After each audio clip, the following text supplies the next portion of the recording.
Thank you for watching the Giants Alliance channel. Today I have some good news to talk about because Markus Golden will be back with the New York Giants in 2020 in all likelihood. It is not official yet, but they are the only team, the New York Giants, that can negotiate with Markus Golden after yesterday at 4 p.m. And Markus Golden was a very good player last year for the New York Giants. He was the best outside linebacker on the team.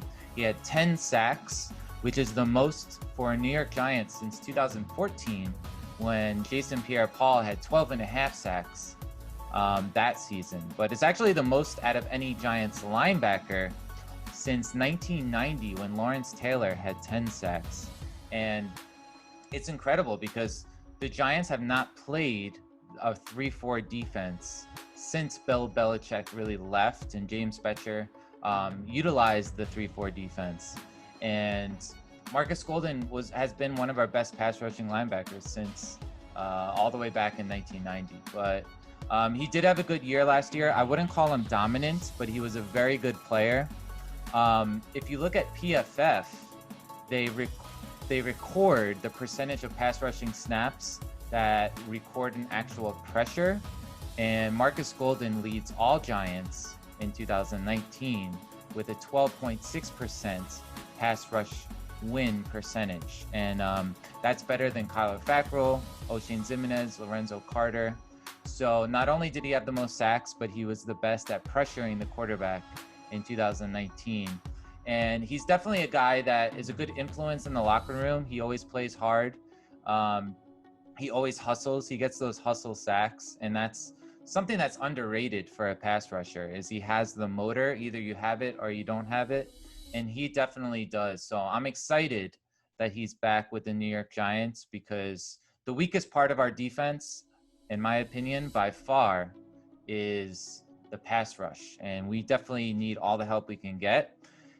I think Markus Golden is our best pass rusher, and that's good and bad. It's bad in a sense because I don't think he's a dominant guy that defense or offenses really have the game plan for, but he is a good player. And there was a little bit of confusion yesterday about the deadline for negotiating rights with Markus Golden. Some people believe it's July 28th, but the Giants did confirm that they do have the exclusive rights to negotiate with Markus Golden starting at 4 o'clock yesterday. So I'm going to read about an article from the Big Blue View, which says there had been some confusion over the start date when the May 5 tender, a rarely used tender the Giants placed on Golden as an unrestricted free agent, took effect. Initially, that was the thought to be July 22nd, which was yesterday at 4 p.m.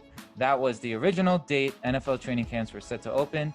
With the date of opening pushed back to July 28th, it was thought that the other 31 teams would have until then to sign Golden. But since rookies for the Houston Texans and Kansas City Chiefs have reported for initial rounds of COVID-19 testing, the window for other teams to make Golden a contract offer has expired. So it is good news, because not only are we going to get back a player that had 10 sacks for us last year, that led the team in pressure percentage, we are actually going to get him on a very good deal. So there was a little bit of a fear and apprehension from Giants fans that Golden would want a lot of money in free agency, like over $10 million a season. And in my opinion, he is not worth that amount of money. I think he is a very good player, but he's not a great player. His pass rush win percentage ranked 44th in the NFL out of any player. If you compare it to Aaron Donald, who led the NFL in that statistic, Aaron Donald pressured the quarterback on over 22% of his pass rushing snaps. So Golden was a good pass rusher. He's not a dominant pass rusher, but on the deal that we're getting him on, it is a very team-friendly deal, and we're getting a good player for very cheap, and it's only a one-year deal. So it's a very good news, and it's a good situation for the New York Giants. It says in the same article, Golden's rights revert exclusively to the Giants, and he would have to play for them on a one-year tender worth 110% of his 2019 salary, meaning $4.125 million for the 2020 season. So $4 million for Markus Golden is basically a steal, and it's a one-year deal. I do think he's going to play well. How do I believe the Giants are going to use him in 2020? I don't think he's going to be used the same way as he was last year in James Bettcher's system. He was definitely a good fit for James Bettcher's system. Some of his sacks last year, he basically came off the edge free, and Bettcher did do a good job at times of kind of scheming Golden into some sacks. But I think this season, the Patrick Graham is going to be a lot more multiple and unpredictable. So I could see him using Kyler Fackrell and Lorenzo Carter in like a 3-3-5 defense a lot of the time, and maybe Golden won't always be on the field. I also think that Golden is not as good against the pass when it comes to coverage as a guy like Kyler Fackrell or Lorenzo Carter. So I do not see him playing on early like rushing downs, because his strength is not against the run. His strength is against the pass. He is a good pass rusher, but he's not the best against the run, and he's not very versatile as well.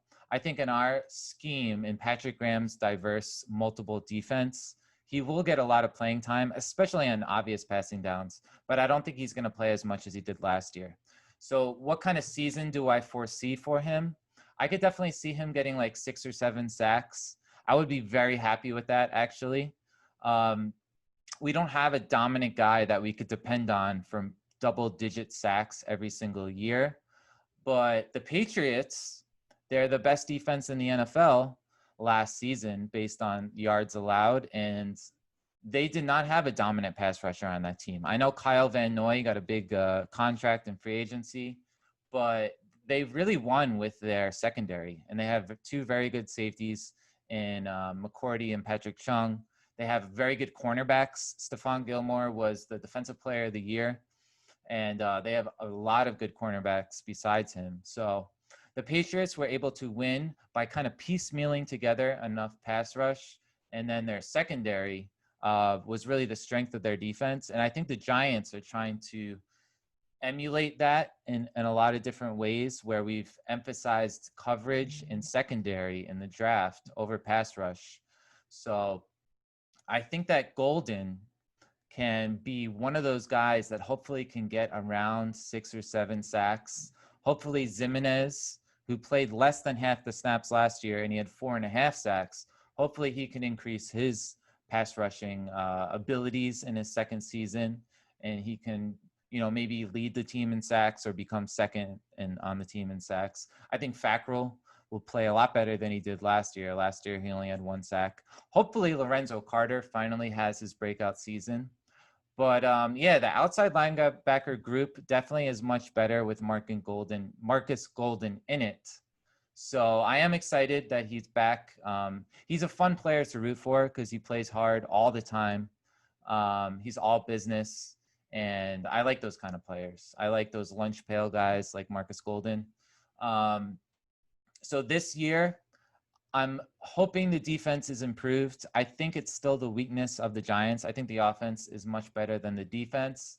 Last year, we ranked 30th in the NFL in total defense based on yards allowed and based on points per game. I'm hoping we can get into like the low 20s. I don't think we're going to be even average. Like if we're 16th, that means we're better than half the teams on defense. I don't think we're going to be anywhere close to that, because I think our pass rush is still a major weakness. I think the second cornerback position is still a major question mark for us.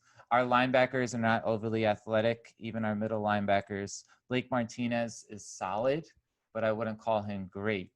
So our defense still has a long way to go, but Markus Golden will definitely help in 2020. So it's a good thing that he's coming back on a cheap 1-year deal. I want to thank you guys for watching my video today. Yesterday, I had a lot of fun. I was announcing a baseball game. I did play-by-play for the Milwaukee Brewers versus the Chicago White Sox. And I had a lot of people come in and watch, some new subscribers as well. So thank you very much if you're one of those people.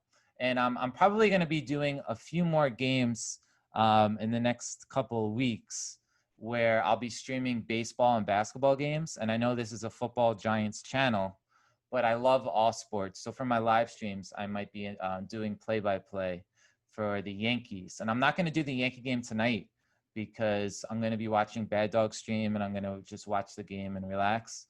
But I will be streaming a Yankees game coming up pretty soon. So be on the lookout for that. I'm really excited that baseball is back. I'm excited that basketball playoffs are right around the corner, and even the hockey playoffs. Hockey is the one sport I definitely will not do play-by-play for because I don't know anything about hockey, but I do like watching it. So I want to thank you guys for watching the channel. Please give me a thumbs up. Please subscribe, and I'll see you guys next time. Thank you.